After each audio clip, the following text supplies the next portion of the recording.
রহিম। আজকের ক্রিয়েটিভ ক্লাসে তোমাদেরকে স্বাগতম। আজকের ক্লাসে class 8 English for today unit 3 lesson 7 অর্থাৎ আজকে লেসন 7 ইউনিট 3 লেসন 7-এর সম্পূর্ণ সমাধান দিব। পেজ 29-30। প্রথমে আমাদের এই ছবিটি ভালো করে দেখতে হবে। এ হেলদি অ্যান্ড হ্যাপি ফ্যামিলি। প্রথমে ছবিটি দেখে তারপর এখানে আমাদের 3টি প্রশ্নের উত্তর দিতে হবে। 3টি প্রশ্ন দেওয়া আছে এখানে। তারপর 30 পৃষ্ঠায় 2 নাম্বার, এটি সম্পূর্ণ সিডি আকারে তোমাদের শিক্ষকরা টিভিতে দেখাবে মনিটরে। তারপর মনিটর দেখে এই 2টি প্রশ্নের উত্তর দিতে হবে। এরপরে এখানে দেখো সি নাম্বার 5টি ট্রু অ্যান্ড ফলস দেওয়া আছে। তো আমরা এখানে যদি যেটা ফলস হবে সেটা রাইট আনসার করতে হবে। ডি নাম্বার এখানে ওয়ার্ড দেওয়া আছে, তো মিনিং কি অর্থ গ্রহণ করে সেটার সাথে মিলাইতে হবে। একটা দেওয়া আছে তোমাদের সুবিধার্থে। তো চলো এখন আমরা উত্তর পর্ব শুরু করি।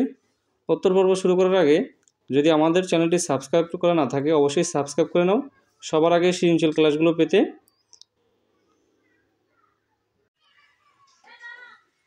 এখানে দেখো এ হেলদি অ্যান্ড হ্যাপি ফ্যামিলি, একজন স্বাস্থ্যবান একজন এবং হ্যাপি ফ্যামিলি সুখী ফ্যামিলি। তো আমরা পিকচারে যেটা দেখতেছি এখানে এ হাউস,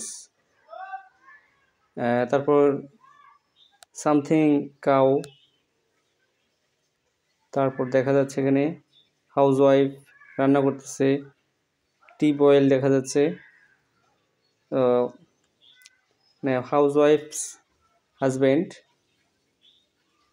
এরপর এখানে দেখো ফিল্ড দেখা যাচ্ছে, 2টি হ্যান্ড দেখা যাচ্ছে, মুরগি, এখানে মুরগির খাবার রাইস অর ফাডি। এরপর এখানে 3টি প্রশ্ন আছে, 3টি প্রশ্ন উত্তর দিতে হবে। তো 3টি প্রশ্ন চলো পড়ে নিই, তারপর আমরা উত্তর দেই। What do you see in the picture. তারপর আছে how do you feel living in such a house. Where can you find this type or house. Why do you think so. অর্থাৎ প্রথমে বলা হয়েছে পিকচারে তুমি কি দেখতে পাচ্ছ। তারপর বলা হয়েছে এমন একটি বাড়িতে তোমার থাকতে কেমন লাগবে, মানে কেমন ফিল হবে। এখানে ফিল শব্দ রয়েছে, লিভিং ফিল। এরপর বলছে যে where can you find this type of house, আপনি এই ধরনের বাড়ি কোথায় পেতে পারেন। Why do you think so, কেন এরকম মনে হলো। তো এখন চলো আমরা এই 3টি প্রশ্নের উত্তর দিই, তারপরে আমরা 30 পৃষ্ঠায় চলে যাব। 1 নম্বর উত্তর হবে ইমেজ শোজ এ ভিলেজ হাউস। ছবিতে একটি গ্রামের বাড়ি দেখা যাচ্ছে। In the picture house wife cows chicken, মানে মুরগি আর কি, হ্যান্ড বলবা তোমরা। টিউবওয়েল কিচেন রান্নাঘর, কাউস গরু, ঘাস প্লেন্ট গাছপালা ইটসেট্রা ইত্যাদি আর সিন ইত্যাদি দেখা যাচ্ছে। তো ছবিতে একটি গ্রাম্য বাড়ির চিত্র দেখা যাচ্ছে। ছবিতে গৃহিণী, গরু, ষাঁড়, মুরগি, টিউবওয়েল, রান্নাঘর, গরুর গোয়ালঘর, গাছপালা ইত্যাদি দেখা যাচ্ছে। এরপর দেখো 2 নম্বর উত্তর হচ্ছে, আমরা 2 নম্বর উত্তর দিচ্ছি এখন। Surrounding the environment of the village house are plant, অর্থাৎ গ্রামের বাড়িতে আমরা কি চারপাশে কি দেখতে পাই, গাছপালা দেখতে পাই, পন্ড পুকুর দেখতে পাই, চিরপিং অফ অ্যানিমেলস পশু পাখি আর কি, অ্যান্ড বার্ড, হেলদি এয়ার স্বাস্থ্যবান বাতাস, সোয়াই মানে স্বাস্থ্যসম্মত আর কি, হেলদি এয়ার অত স্বাস্থ্যসম্মত। So I would love to live in a village house like this. এটার অর্থ হচ্ছে পশু পাখি, খালবিল পাখির কিচিরমিচি থাকে, স্বাস্থ্যসম্মত বাতাস আসে, তাই এরকম গ্রামের বাড়িতে থাকতে আমার খুবই ভালো লাগে। তারপর আমরা 3 নম্বর উত্তরে চলে যাচ্ছি। Such houses are in the rural areas, এই ধরনের বাড়ি গ্রাম্য অঞ্চলে রয়েছে। বিকজ কারণ poultry, cow, goats are reared in village houses, কারণ গ্রামের বাড়িতে হাঁস, মুরগি, গরু, ছাগল পালন করা হয়।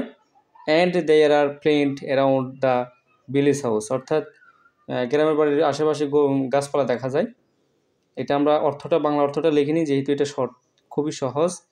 প্লেন্ট অর্থ গাছপালা, অ্যারাউন্ড অর্থ চারপাশে, ভিলেজ হাউস অর্থাৎ গ্রামের বাড়ির চারপাশে ওখানে থাকে, গাছপালা থাকে।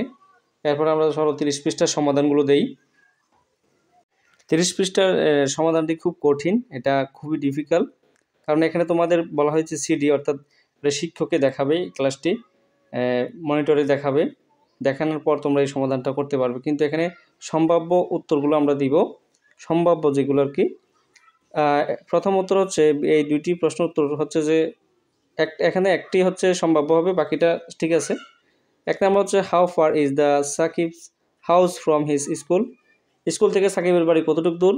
সেখানে তুমি শুধু এখানে হাউয়ের জায়গায়, হাউ ফারের জায়গায়, এই জায়গায় শুধু এখানে এই যে এই লাইনটি বসাই দিলে হবে। তো তোমরা এখানে সিটির মধ্যে দেখবা, যদি 1.5 কিলোমিটার হয় বা 1 কিলোমিটার হয় 1 কিলোমিটার বসাবা, 2 কিলোমিটার হলে 2 কিলোমিটার বসাবা, আর কিছু সমস্যা নেই। শুধু হাউ ফার ইজের জায়গায় তোমরা এই উপরের অংশটা বসিয়ে দিবা, তাহলে উত্তরটা হয়ে যাবে 1 নম্বরের। 2 নম্বর হচ্ছে, why is the Sakib house free from mosquitoes, অর্থাৎ মস্কুটোস তো মশা আর কি, মস্কুটো। তো মস্কুটো মশা ফ্রি থাকে কখন, কেন সাকিবের বাসা মশা ফ্রি, অর্থাৎ তার বাড়ির আশেপাশে মশা নাই কেন, সেটা বলতে হবে। চলো আমরা এটার উত্তর দেই। 2 নম্বর, তো Sakib use to participate in cleaning the house and surrounding, so their house is mosquito free, অর্থাৎ তার বাড়ির আশেপাশে সে পরিষ্কার রাখে, পরিষ্কার কাজে অংশ নেয়, ক্লিন করে। সারাউন্ডিং অর্থাৎ চারপাশে, বাড়ির হাউস অ্যান্ড সারাউন্ডিং, বাড়ি এবং চারপাশে পরিবেশটা সে ক্লিন করে। পার্টিসিপেট অর্থাৎ অংশগ্রহণ করে পরিষ্কার কাজে, এই কারণে তার বাড়ির আশেপাশে মশা নেই। এই হচ্ছে 2 নম্বরের উত্তর। 3 নম্বরের উত্তর দিব। 3 নম্বর হচ্ছে যে, listen again, write true or false against each of the following statement, অর্থাৎ কারেক্ট আনসার দিতে হবে এখানে। তো প্রথমে 1 নম্বর বলছে যে, Sakib's family lives in the remote town, অর্থাৎ প্রত্যন্ত শহরে বসবাস করে, অবশ্যই ফলস হবে এটা, সে গ্রামে বসবাস করে, ভিলেজে। False answer, Sakib's family lives in a remote village, অর্থাৎ তারা প্রত্যন্ত গ্রামে বসবাস করে। 2 নম্বর হচ্ছে, he has no brother or sister, এটা হবে, এটা ট্রু হবে সম্ভবত। এটা কিন্তু তোমাদের ক্লাসের সিডি ক্যাসেট দেখে, অর্থাৎ মনিটরে গল্পটা দেখে, ইংরেজি গল্পটা যখন ছাত্ররা দেখাবে সিডিতে, তখন উত্তরটা দিতে হবে। তো তার যদি তুমি ব্রাদার থাকে, তাহলে হি হ্যাভ ট্রু ব্রাদার বা এখানে ওয়ান ব্রাদার বা ট্রু সিস্টার বসাই দিতে পারো, কোনো প্রবলেম নেই।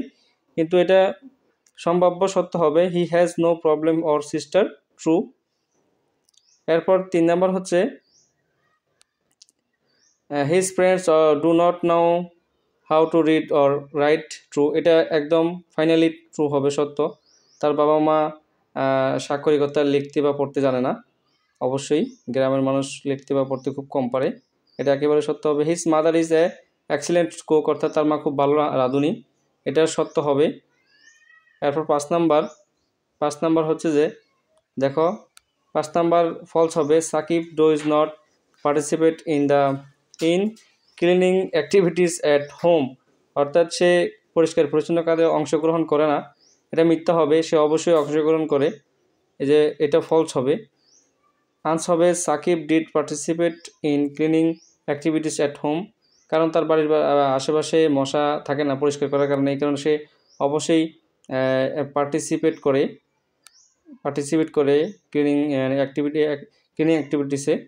তো এটা হচ্ছে 5 নম্বর উত্তর। এখন আমরা 2 নম্বর উত্তর দিব। এখানে ওয়ার্ডগুলো দেওয়া আছে, তো আমরা মিনিং এর সাথে মিসিং করব। এখন একটা তো দেওয়াই আছে, তো রিমোটের সাথে দূরবর্তী বা প্রত্যন্ত, আইসোলেট অর্থ বিচ্ছিন্ন। এরপর আমরা মিলাবো লিটারেট অর্থাৎ শিক্ষিতের সাথে বলবো able to read or right অর্থাৎ পড়তে পারা বা লিখতে পারা। তো ডেলিশিয়াস অর্থাৎ সুস্বাদু। তো সুস্বাদু হচ্ছে having a very pleasant taste অর্থাৎ খুবই স্বাদ। এবং হার্মফুল ক্ষতিকরের সাথে মিলবে that cause harm to your health স্বাস্থ্যের জন্য, এবং কারণ ক্ষতিকর আর কি, যা আমাদের স্বাস্থ্যের জন্য ক্ষতিকর সেটা। এরপর দেখো সংক্রামক, কন্টেজাস অর্থাৎ এটা হচ্ছে যে অ্যাবাউট এ ডিজিজ রোগ that spread from one person to another অর্থাৎ একজনের কাছ থেকে অন্যজনে রোগটা যেটা ছড়ায় সেটা আর কি। তো এটা সংক্রামক হবে। তো আমাদের ক্লাসটি কেমন হয়েছে কমেন্ট বক্সে জানিয়ে দাও। এরকম সৃজনশীল ভিত্তিক ক্লাস পেতে অবশ্যই আমাদের চ্যানেলটি সাবস্ক্রাইব করবে এবং কমেন্ট বক্সে জানিয়ে দাও আমাদের ক্লাসটি কেমন হয়েছে। ধন্যবাদ সকলকে।